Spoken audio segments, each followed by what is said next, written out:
যাত্রীগণ আচ্ছা আমরা কি যাত্রী, কোনে যাত্রী না বর যাত্রী? আমরা দুদিকেই। আচ্ছা ফাইনালি ঘর না থাকলে তো বিয়ে হবে না।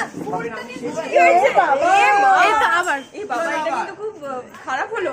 বিয়ের জন্য বেরিয়ে আবার রোজি বর যদি বলে যে আমার একটু 5 মিনিট লেট তার মানে কিছু টুইস্ট তার আছে। মানে কিছু টুইস্ট আছে। ইয়েস ঠিক তাই। আচ্ছা মা কি খুশি সত্যিটা বলতে? মা মেয়েকে বিয়ের পরে মেয়েকে বিদায় দিতে হবে সেটা নিয়ে খুশি নয়, কিন্তু মেয়ে কথা দিয়েছে যে বিয়ের পরেও সংসার চালাবে সেই জন্য খুশি।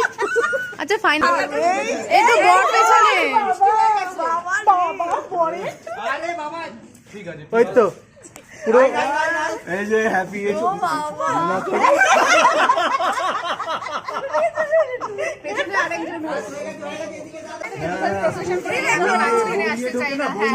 এই উলুদাও কেউ